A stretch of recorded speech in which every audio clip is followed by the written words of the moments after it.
another day.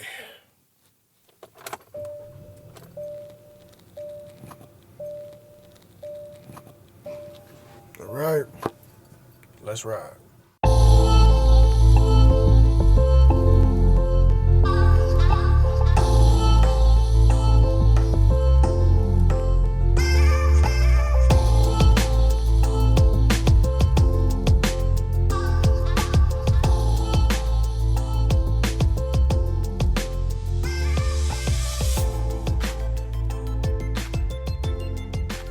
Greetings and salutations, all. Welcome to the No Plan This Ride podcast.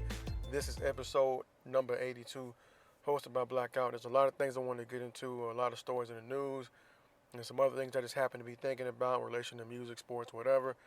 But let me go ahead and jump into it. And first and foremost, say rest in peace to everybody that passed away due to this crazy gunman in Virginia Beach.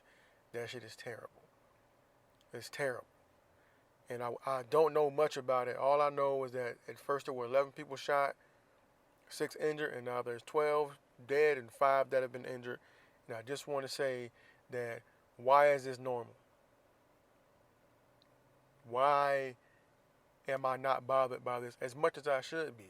I recognize it as a tragedy, but I'm really struggling to determine or to even evoke any feelings about this shit other than anger. Because I don't know what gave this individual the right to go take other people's lives because you had a bad day. In reality, if everything they're saying is true, is that this happened because you lost your job, you had a really bad day. And you were probably scared and didn't know how you were going to bounce back from it. Probably had bills to pay like most of us. But none of that makes it okay to go and take somebody else out. Innocent people. You went out there and killed innocent fucking people because of a job. And then died in the process. You talking about being selfish? You talking about being a fucking coward? That's what a coward does. You go out there, you take your gun, you go shoot unassuming, unexpecting people, kill them in cold blood, and then yourself, instead of dealing with the consequences and being brought to justice, you go out there and get in a shootout and get killed. I'm not giving this person the crazy pass like there might have been some stuff going on in his life. Nah. I'm not giving that up for this individual. Like, I'm not seeing this as, oh, you went crazy, you did it. I feel like you had been planning this. Because the first thing I thought was like, well, this like a postal worker or something? Because back in the day, they were known for, going and shooting up the post office or whatever. But I feel like you had to have this plan arranged in your mind so that you can go in and execute this. To pick off 12? To pick off 12 people, man? It's like, when is it going to stop? When is life going to start meaning something to people in this country? Because I'm telling you, from my perspective, it don't seem like it means much. It really doesn't. Every other month, every quarter, there's a new tragedy. And I don't even want to get into the political side of it because I kind of see it, being politicized. And I want to say I don't respect it, but I understand that that's where the change is going to have to begin. And this person may have been legal gun owner, all that. Cool, I understand all that. But there's other people that aren't legal gun owners that go do stupid shit like this. They just raided a house a few weeks ago in like Beverly Hills where this guy was manufacturing and selling guns out of his crib. But the culture is what needs to change. And that may start with the legislation being more strict. And as much as I want everybody to, have their right to be free to do things, is like, at some point you got to start weighing your options and looking at what's happening. Like, if the availability of something is making people die or be maimed, the regulation is something that I would think would come into play. And I know there's strict gun laws and all that shit, this, that, and the third, cool, and I don't know how this individual got the gun that he got. But if he was unstable, maybe he shouldn't have got it. If he got it off the street, Where the hell did he get it? This one, this situation is just a little bit different. Because you can't point at any one thing other than the fact that this person lost their job. And I don't, like I said, I don't really want to see it politicized, but I want to see change. I want this to be taboo for somebody to go shoot up shit like this. Because to me, it's like when I was a kid watching the news or just overhearing the news, my mother was watching in the mid-90s and hear about the war zone in Kosovo and how people were getting blown up in Israel and Palestine. Like, to me, it was normal to hear that shit. Now, the generation growing up now, like since 9/11, this shit has to be normal to them. Things getting blown up, people getting shot up, schools, workplaces, just randomly, people going crazy and shooting shit up. Like, this is going to be normal to people. And to me, that's just sad. Truly sad. And it just seems like people don't care. We're just numb. We're like, go about our business, don't think about it. But there's families. These people all had their own stories, their own lives that are now taken away because of this fucking coward decided to do something he had no business doing. Rest in peace to those people lost, and condolences to everybody affected. I know that Virginia Beach area pretty well. I used to live out there, and I just think it's really sad. There's military bases over there and everything. I just thinking about the first responders having to go deal with that shit. And this idiot out there had to shoot out with the damn police, got himself killed. Too much of a coward to bring himself to justice. Yeah, you can go shoot up a bunch of people that don't know you coming, but you can't be a man and face your consequences. You go out there and commit suicide by being shot by the police. We know what that is. And then also, unfortunately, I was looking at the news again, and I kept seeing this thing about this little girl who apparently was murdered. She was missing, and apparently her stepfather killed her and dropped off in a different state. A little girl by the name of Maleah White, little light-skinned girl. What could she have done at 4 years old? At 4 years old, regardless if you were mad at her mother or whoever or her actual father, you kill a 4-year-old girl? A 4-year-old. You put her in a damn trash bag and drop off in a different state. And I really just didn't even want to talk about it, but it just kept reminding me of something my father told me when a young boy in Jacksonville, Florida was killed. This dude killed this young black boy. He was so mad about it. He was like, you never know who somebody's going to be. You never know. And he just displayed so much anger that as a young kid I didn't understand. But I tell people this all the time. He was like, you don't know who that kid is. He could have been the guy to cure cancer, cure AIDS. Could have been a person to save the world. But at the young age, taken out, gone. And I think about that every time I see a child dying. Especially a young kid like this. This is a baby. 4 years old. You don't even really know what you want to do. You think you do, but you don't really know. It's just untapped potential wiped away from the earth. Somebody's baby. Gone. For what? You upset, you mad. And just more coward shit. Then you dump the body. Turn yourself in. Don't go to the court and be like, oh, I'm sorry. No, turn yourself in. You went and you dumped the fucking body. You were trying to get away with it. Adding trauma to the situation that already happened. That's not a man. That is a coward. That is a sucker. That is a bitch that does some stupid, cowardly shit like that. I got no filter when it comes to people like that, because it's like, what gives you the right? What gives you the right to do something like that and take somebody's baby away from them? Because you were upset and you mad. I have the sick thing where I hope people like this end up in Gen Pop. But I do. I hope you end up with all the fathers in there that can't see their kids, and that want to see their kids, and they just know what you did. That may make me a bad person. I'm cool with that. I'm not one of those people like you should forgive. I ain't forgiving shit.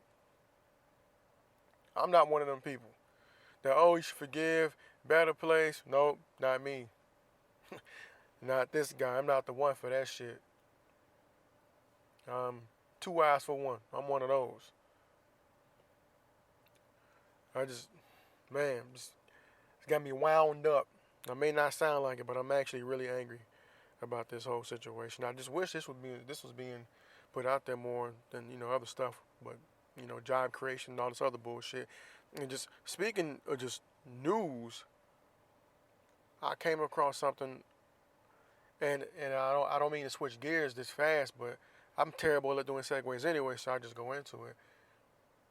When you hear prominent people in other countries talk badly about your country, it's embarrassing.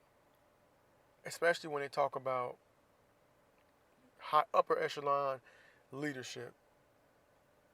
It's embarrassing. Especially like in this situation, the mayor of London, a man by the name of Sadiq Khan, he wrote an op-ed for a paper over there in the UK. Because the headline was, it would be un-British to roll out the red carpet for CIC. And I don't know, man, just when you're the country that's usually pulling the news stories from everybody else, and you just kind of hearing it, you're judging all these other countries. And I know this happens everywhere where they have like mass media networks, but in the States, you really get to see like, man, we got it so great over here. Those countries are fucked up. They need to get their shit together. But lately, it's been us. For a couple years now, it's been us. All the issues we have, the shootings, the social issues, all that shit. The last few years, we've been one of those countries. As big and as great as we are, things ain't right. And one of the things that was, one of the quotes that was shown is that they are intentionally pitting their own citizens against one another, regardless of the horrific impact. To hear somebody else say that, a mayor say that about national politicians in our country, it's fucking embarrassing. But it's also true. It's also very true. If you just look at what goes on, the rhetoric and this, that, and the third, and like picking sides and all that shit, it's true. It's really embarrassing. And as somebody who's traveled, like when you travel in the States, you get judged by where you come from. So if you got, like I'm from Florida, so people know I'm from Florida and something crazy happened, like, man, crazy ass Florida. It's like, it's embarrassing enough. But when you go out the country and people know like, oh yeah, it's from the States, they look at you like, a certain type of way when they're aware of what's going on. And this is just like, damn, this is something I don't want to carry on me like that. It's like, I'm proud to be where I'm from, but goddamn, like, shit, it's just embarrassing. I'm borderline childish, a lot of the things that happen, but here we go, man. So somebody else addressing it, saying that the rhetoric of the people on the far right is going too far. I agree. That shit's going on all over the world. And I never understood that, how people that are so conservative Christian have a problem with conservative Muslims. I figured all conservatives would be on the same page. Funny how that works. Funny how that works. Crazy abortion laws, all this shit. It's wild. And in other news, in semi-global news, apparently in order to enter the U.S., foreign visitors will now have to submit their social media information, email addresses, and old phone numbers they had, I think, going back like 5 years. That policy to me is it's in the gray. I don't know. I don't know how I feel about it. It's like, you need all of what? I just think it's a lot of tit for tat. And if this happens, now it's going to start affecting people going elsewhere. Like if somebody from the U.S. leaves, wants to go enter somewhere, now we got to do this same shit. And I'm kind of on the fence about it. Like, listen, I don't think I have nothing crazy on there in reference to another country, but I can understand how if you are trying to thwart events before they happen, you want to check out somebody's social media history. If you ain't got nothing to hide, whatever, but it does seem kind of invasive. It's kind of like, but on the other hand, you put out on social media, how personal is it? So it's a weird situation. And it's one of those things where if you don't want to be judged by it, then don't put it out there. But there's a lot of people who can learn that lesson. I'm not going to name names, but there's a lot of people that can learn that lesson. Just saying. You know, in other news, I want to say I was completely wrong in sports news about the Toronto Golden State series. In my brain, the series was going to start in Golden State. So I thought they had the better record. Apparently, I was fucking wrong. I was wrong twice because not only did the series start and is going to continue today in Toronto, the Raptors won fucking game one. I figured they was going to be gassed after going those games with Giannis. I should have kept it to account that it was 6 games by 7, so they did have a little bit more rest. And you know when people were in the series like that where they're turning the burner, they're usually up for the game. While the Warriors were back rested, maybe they weren't as up, maybe the travel, because when you travel from west to east, you lose time. So maybe that was an issue. That travel from Golden State to Toronto can't be no bitch. Cause I've driven across country and I've flown across country from Florida to California and vice versa, and I know that shit wears on you. And even when they got to fly back, when the Raptors got to come out to Golden State, even though you get some of that time back, it just kind of throws you off. You find yourself being dog-ass tired at 8 o'clock at night because to your body, that's 11 o'clock. But maybe I'm wrong. Maybe the Raptors really got what it takes to knock the Warriors off. And the Warriors last game, they said Boogie might play. I figured they would start him. And I also didn't expect Marc Gasol to be that big of a factor, but he was. So we'll see if I can make it home in time, but they'll start Boogie today. I think they should, and they should start him, bring him in early, and I know he's not 100%, but if anything, you bring DeMarcus Cousins in to let Kevin Looney get a little bit more freedom. This way, he doesn't end up in foul trouble so quick dealing with the bigger Gasol, if that makes any sense. You bring DeMarcus Cousins in, he gets a few minutes until he's all the way back, all the way ready. That way, Gasol has to watch him. Maybe Gasol picks up a couple fouls, and then when you bring Kevin Looney in, the screen and roll works. You got somebody fast to wear him down a little bit. I don't know. But what I do know is that Golden State had a little bit of trouble with the length of Toronto, and Siakam dropped 30 on their ass. And I don't foresee Siakam dropping 30 again this series, but he was damn sure on fire in game one. Much respect to him for how he played, and Kawhi ended up with 20. And I don't know, man. It's gonna be an interesting series. I hope. Like I always want my pick to win. There's been times I pick Golden State to win, times I pick Cleveland to win. I always root for my pick, unless my team's in it. I have no real attachment to the team. It's just my own wanting to be right. So I picked Golden State, so that's my pick. It ain't necessarily a want thing. I just want to be right. That's all it is. It's petty, I know, but I just want to be right. I think KD will get back in there, maybe game 3 or 4. I would like to see DeMarcus Cousins play more in the next few games, in the rest of the series, but we'll see. We'll see how it works out because Toronto ain't no bitch. And Kyle Lowry barely scored, and Siakam carried him for most of that game. So if the Claw get on his shit and the Warriors play like they did last game, with the shoot terribly, they may be in trouble. But the series still has to go back to Golden State. So we will see. Now, speaking of Steph Curry, there's a Chris Broussard quote that got thrown out there on Facebook. And, of course, me and the homies argued about it. Me, like I knew as soon as I agreed with the shit and shared it on my little page or whatever, I knew people were going to disagree. And that's fine. It's an opinion. I won't say it's a fact. I'll say it's an opinion. But to me, in all honesty, the guys they compare play two different positions, and I'm talking about Allen Iverson, Steph Curry. Now, if you ask me, I'll be like, well, they played two different positions. They had kind of different responsibilities. AI was a shooting guard primarily. He moved to the point guard later on, but most of his time he was a shooting guard, at least early in his career. More than likely matched up against somebody bigger than him, because he was like 6'1", 6'2", I believe, and most of the elite shooting guards at that time were like 6'7", 6'8", average, around that height.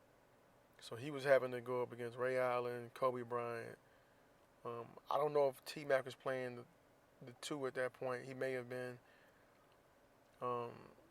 There's a number of guys. Bonzi Wells. There's a lot of good two guards at that time. Almost every team had a good two guard. At the time, he was still dominant. And then you got Steph, who's and AI's gonna go down as one, in my opinion, top 5 shooting guard all the time. And Steph Curry's gonna be in the top 5 point guards all the time. You got back-to-back MVPs, 3 rings, probably the best shooter ever. He's gonna be in that conversation. But when you rate them, like when you put them against each other, and you ask me who's better, I'm going to tell you Steph Curry. And I caught a lot of backlash from that, from guys I went to school with, whatever. And that's cool. I expected it, because if you look at Iverson was, I don't want to say, he was street friendly. For the guys who spent time in the streets, hip hop culture friendly. Allen Iverson changed the game. He was a trendsetter.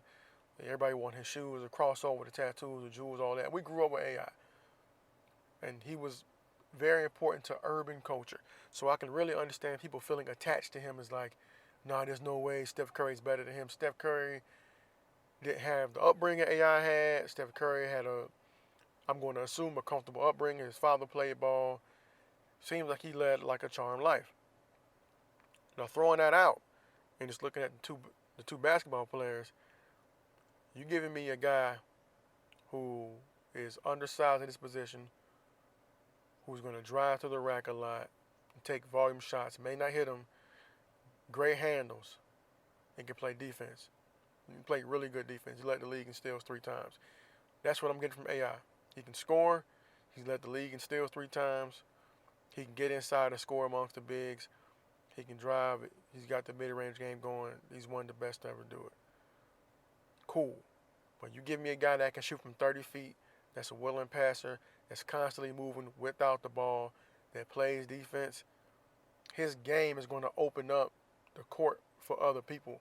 The pick and rolls, he can sometimes be a decoy. If you see Iverson in the pick and roll, Iverson's keeping that damn ball. More than likely he's keeping the ball. But Steph, with him being able to move without the ball, pick and roll, run the pick and roll, his vision, I think, is better than AI's. His willingness to pass, I think, was better than AI's. And his ability to shoot from deep range at a consistent basis is better than AI. So if you throw all the rings and stats and all that shit out, throw all that shit away, I'm taking Steph over AI every damn time. I'm taking Kyrie Irving over AI. I'm taking Chris Paul, who I hate, over AI. If you give me a guy that can consistently score at all 3 levels, that's a willing passer, and can play defense, I'm taking that person over AI any day of the week. Sorry. Now, if you want to compare game, if you want to say, okay, AI or Russ, then we can talk. Then I don't know. But Kyrie, Chris Paul, Steph Curry, every last one of them I'm taking before I take AI. Sorry. He has some injury issues. Well, so did Steph early. So did Kyrie. So did Chris Paul. But still, as far as being a complete basketball player, give me Chris Paul. Chris Paul's a better passer, better shooter. I don't know about defender. AI's a better defender, definitely, than Kyrie Irving, but handles who you like. Kyrie's a better shooter, and same with Steph. He's a better shooter, passer. So, yeah, man. Sorry for the guys who love AI. I understand it's part of your childhood, but if you look back and think about it, a lot of times he was considered selfish, and I don't want to hear that shit about he took Philadelphia to the East. I mean, to the finals with the East, and they got 4-1. Like one, the East was trash. I say it, the East wasn't nearly as good as it is now. And I also kind of contradict myself when I say the guys he was playing, they weren't that bad for the era they were in. You know those names. You know Theo Ratliff, you know Mutombo, you know Aaron McKee, you know Matt Geiger, you know Eric Snow. That's if you know fucking basketball. There's a difference between people who watch highlights and people who watch games. So I just got my alert on my phone saying Boogie's gonna start game 2. Lo and behold, I know a little something about the world. When you look at that, I know something about the world. Boom. Also, um, the KD thing, people hating KD, man. It's like I don't want to. I mean to go back like that, but he gonna pass LeBron in championships probably if he stays in Golden State. Y'all gotta let that shit go. But I hope to see him back in the playoffs so he can get a third ring. And I think that was close to all I had. But there's a few quick things. Rappers. Right now, J. Cole is undefeated in features for like 2 years. He smoked everything he's been on. So if you don't want to get your feelings hurt on your own record, don't do songs with J. Cole. He's been the rap MVP for the last year, my hip hop MVP 100%. But he's single-handedly, in my opinion, shifting the culture back to lyrics by working with these young artists. He's infiltrating their little world and putting the focus back on lyrics, because when you see him on songs with people who don't, really rap as well, and he's going there and embodying that shit, now, he's poking these guys, like, hey man, listen to this a little bit. He's sneaking in there, dropping gems. And not only is he doing that, but I saw recently that he did a song with YB Cordae, he's a young guy, but he could rap his ass off. And he actually responded to J. Cole when he made the song 1985, and now they're on the song together. And I think that's important. So with J. Cole's out there, he said, okay, I can rap with your little pattern, but let me jump on the song with you and do it, and bring some of your people into my world, where lyrics matter. And the song can be dope and be lyrical at the same time. So in my brain, J. Cole is shifting people to listen to the up-tempo shit with the young boys, but infusing lyrics in it, and he's going to swing the culture back that way. Right now, he's on top until Kendrick drop his album. Then we going to see. If Kendrick shut all that shit down, then shit is going back to the way it was. Kendrick's the guy. And Drake's the pop star, and J. Cole's in the back, but he's doing this shit with no promotion, man. So, one time for J. Cole. Also, Cam, Cold Heart, Charlotte rapper, found out that even though this young man goes by the name of the baby, he's a grown ass man. So I'm gonna give this guy a little bit of credit for his attempts to get his name out there. But at what point do you sacrifice self-respect for followers and Instagram likes and all this other shit? This man literally got beat up by a rapper named The Baby, who ain't to be fucked with. He one of the people he really about his situation. And I don't know if the dude got jumped or whatever. He's saying he got jumped. Cool. Whatever he wanted, he got it. You show up at the same spot that this man is at. You go on your little phone, you open your little social media, and start talking about the dude and provoking him. Then when he approach you and beats your ass, you want to act like, well, it wasn't all that. No, you got your ass whooped. You got your ass whooped for fake love. Because none of this shit is real. People going to your page probably clowning you right now. What's the name of your song? When your album come out? Nobody care about none of that. You got your ass whooped. You're going to be forgotten in a couple weeks. Unless you get beat up by another rapper or the same rapper, whatever. Talk to your kids. Let them know this social media love shit, it ain't real. It's not. You're not going to get no real love through your phone. Unless you having prolonged conversations with somebody. But this shit getting beat up and getting what they call it, clout chasing or whatever. I feel like an old ass man talking about it, but it's like, have some self-respect. Have some self-respect. Like, what you're trying to portray, and it pisses me off because, like, especially when we talk about politics and political views and whatever, people will throw their self-respect out the window in order to present a certain narrative. Either their belief or their persona, like, this is right. And they'll throw their whole existence out the window to either be right for a few seconds or to be notable for a few seconds. Have some self-respect, man. You talking about likes? I want to see what are the streams doing? What are the record sales? When's your album coming out? When you gonna be in the top 10 somewhere? You out here getting beat up at the Louis Vuitton store. And listen, don't be in the Louis Vuitton store looking like a whole bum. You look like you came there to fight, but you didn't have a belt on. You was out there in a busted ass white t-shirt in the Louis V store. That's a fucking embarrassment. And now y'all ass in there bloody with your pants down on social media like a fool. That man, the baby put you on the t-shirt with your pants down and blood on your face. Jackass. And I think that's it. Oh yeah, also John Witherspoon confirmed that the Boondocks will be coming back season 5. If you don't watch it, this is great. This is great news for you if you're a person that's listening to this podcast that's never watched an episode of the Boondocks. It's satire, it's raw, it's based on a comic book about these two little kids, two black boys from Chicago and their grandfather. Shit is buck-ass wild. So if you haven't seen any episodes of the Boondocks, go back and watch the 4 seasons worth. It's funny. You will laugh unless you're some type of Mark trick, buster ass trick. Go watch it. You will enjoy it. And that's it. Y'all be easy, be greasy out there. I'm about to go home and watch this damn game and chill for a little bit before I got to get ready for the week. Also, man,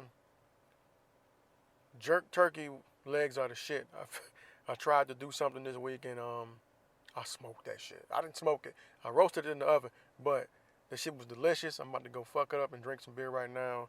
So if you want to learn how to jerk some shit, ask a Caribbean person. Go on YouTube. I tried it. I got lucky. It worked out for me, but I am not the authority on that shit. But eat jerk chicken. It's delicious. Y'all be good out there. Remember, change the world. Starting with yourself, man. Be better today or tomorrow than you were today. So, yeah, go change the world. Go buy somebody a jerk chicken meal at Spices in Jacksonville, Florida, or wherever you at, wherever Caribbean spot you at. Treat yourself and somebody else to some jerk chicken. I promise you to love you for it. Y'all be good out there, peace.